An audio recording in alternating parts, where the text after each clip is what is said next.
Hey guys, this is Justin at the Survivor Review, and today we'll be talking about episode 7 of HBO's Watchmen. Holy crap, this episode just connected all the dots, explained like so many things, brought so many storylines together, while also like giving us a lot of surprises and giving us one hell of an ending. The ending of this episode is insane. Just a lot happened. There's a lot to cover here, and yeah, this episode was amazing.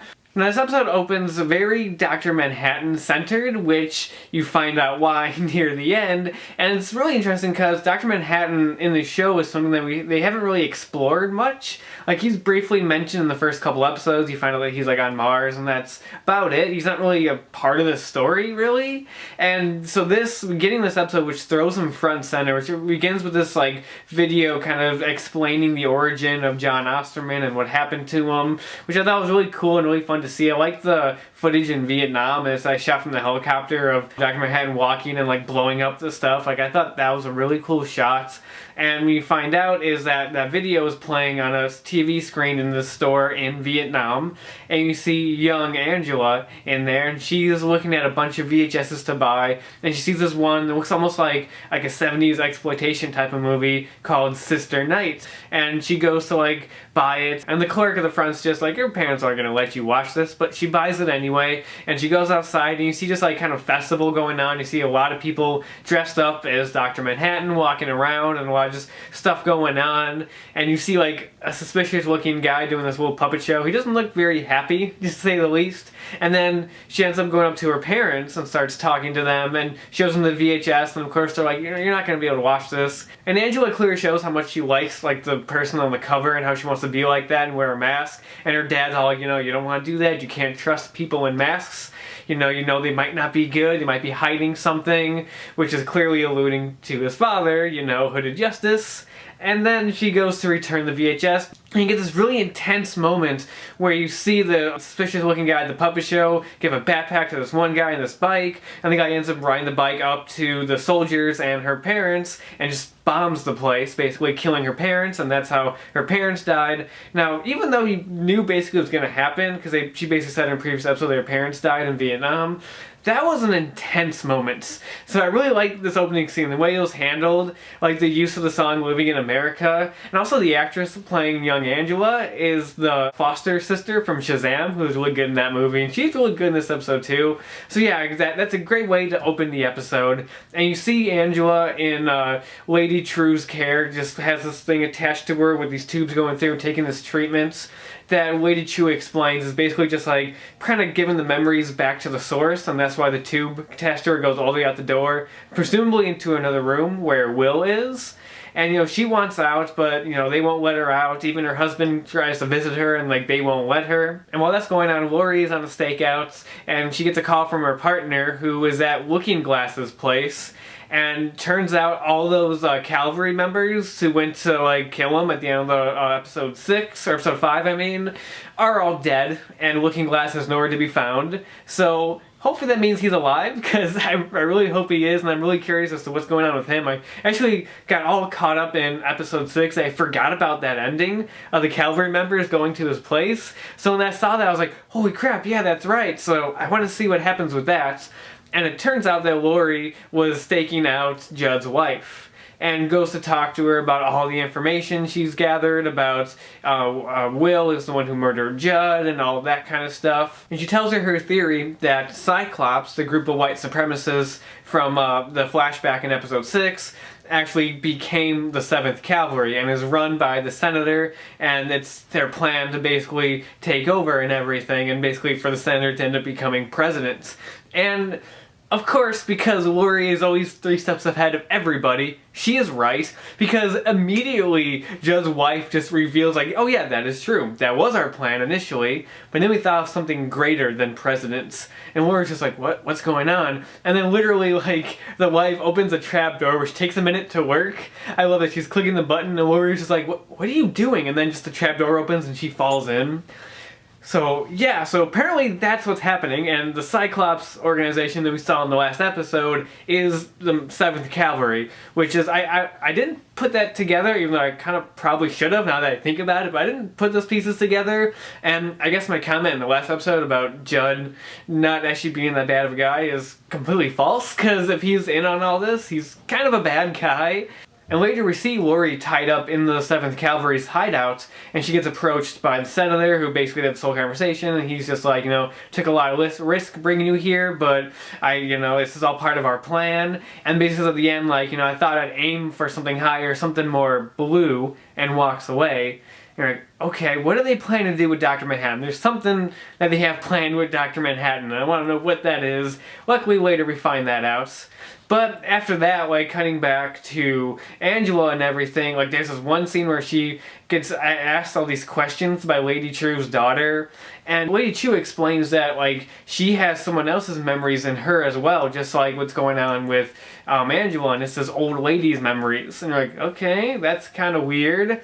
And later on, while, having lunch with Lady True explains that the little girl isn't actually her daughter, it's her mother, who, right before she died, she harvested her memories and then cloned her and has slowly been giving her back her memories because she wants her mom to be there for her big achievements, the Millennium Clock, which Angela asks, what is that? And, Lady True's just like, oh, I'm not going to tell you that. And then Angela asks about her father, and Lady True says, yeah, he'll be there. Which raises the question, who the heck is her dad? That's another new mystery that we just got thrown upon us. Then she also starts asking more questions about Angela's husband and how, he had amnesia and complete amnesia, can't remember anything. She's like, huh, that's weird. That's very uncommon to have, complete amnesia, huh? And it's like, well, it happened, don't ask any further. And while all this stuff is going on with Angela, you keep getting flashbacks to her when she was a little girl, and you see how she gets this urge to become a cop.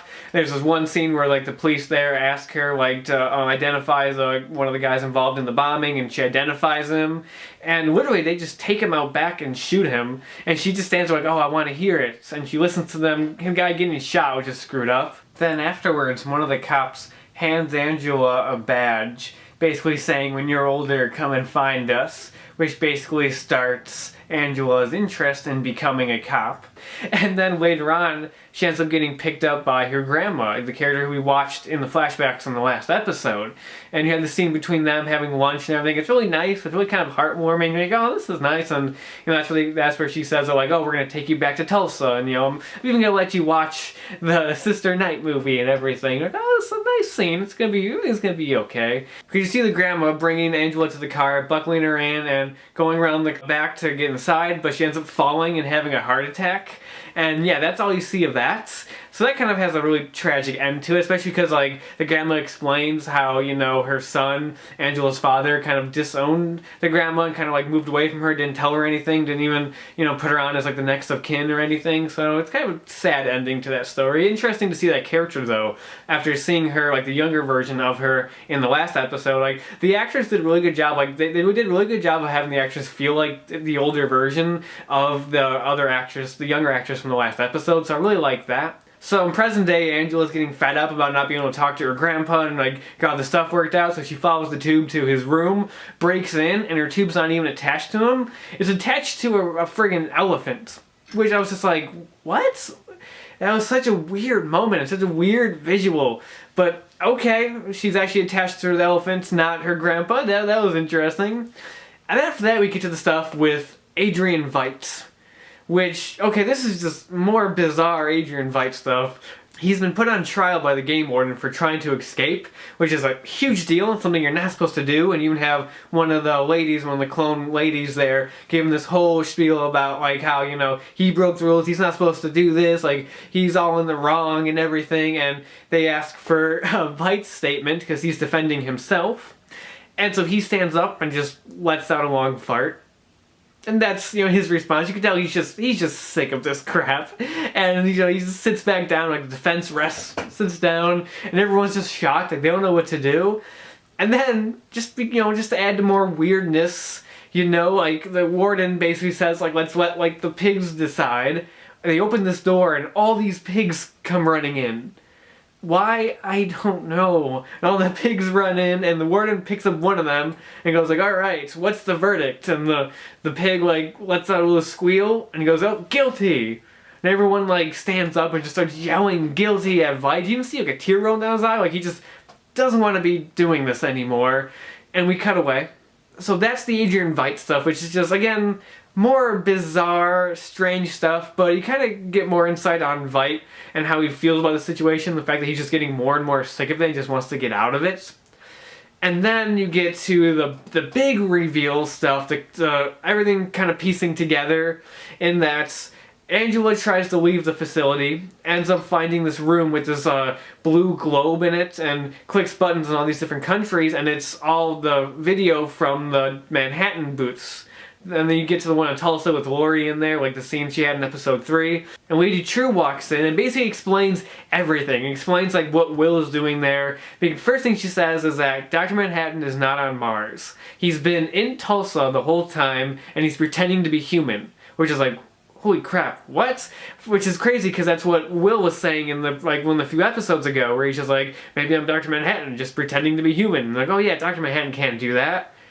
Well, that line came into play, which is crazy. And then she mentions that Will needs her help to stop the 7th Cavalry from capturing Dr. Manhattan and becoming him. So that's basically the Cavalry's goal this whole time. What they've been leading to is that they've been trying to find Dr. Manhattan so they can basically become like another version of him, which makes sense for what they were saying, what Judd's wife was saying earlier, like they wanted to be something more powerful than the president, which is just nuts. And that explains everything. And you think, holy crap, that's the biggest bombshell on this episode.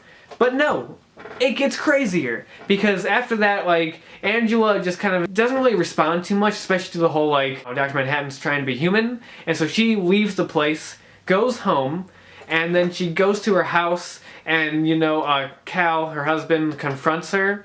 And she goes like, oh, it's time that we have to do this. Like, it's something that we've been planning. He's like, is this something before my amnesia? And she's like, you never had amnesia. And you're just sitting there like, what are you talking about? She's standing there with a hammer in her hand. She ends up calling him John. And then she whacks him in the head and proceeds to bash his skull in with the hammer. And then she digs her hands to the skull and picks out the Dr. Manhattan symbol. And then all of a sudden you see the blue glow coming from off camera. And she goes, baby, we're in trouble. Boom. That's the ending. Holy crap. Okay. So, to be perfectly honest, since I ended up watching this episode kind of late, I kind of had it spoiled for me that Dr. Manhattan was going to like appear or kind of comes back in this episode. But that was not the way I was expecting it at all. The fact that she's been hiding Dr. Manhattan this whole time, that her husband has been Dr. Manhattan this whole time. Also, she played right into the Cavalry's plan because you see the Cavalry outside the house watching her. So now they're right outside. They can easily pop in and find Manhattan. And then I started thinking about it and I'm like, there are some clues earlier in the few earlier episodes as to him being Manhattan. Like, there's that scene, like in one of the previous episodes, where their daughter asked about like death and where they go after they die, and like the husband just gave this like cold answer of like, no, they just become nothing. And it's this really kind of awkward, kind of cold response that, you know, a parent wouldn't normally give their kid. And you're like, oh, because he's really Dr. Manhattan. That's exactly what Dr. Manhattan would say. So there's little clues that I didn't pick up on that just like adds to this like crazy twist that I was not expecting. And just, yeah, this episode just brought everything together, like explained the Cavalry's plans, explained a lot of what's going on, while still leaving some things open to be explored. You know, we got 2 more episodes left, and I can't wait to see what they bring us. I can't wait to see what they do with Dr. Manhattan and how they handle him in the next few episodes. It's going to be crazy to see.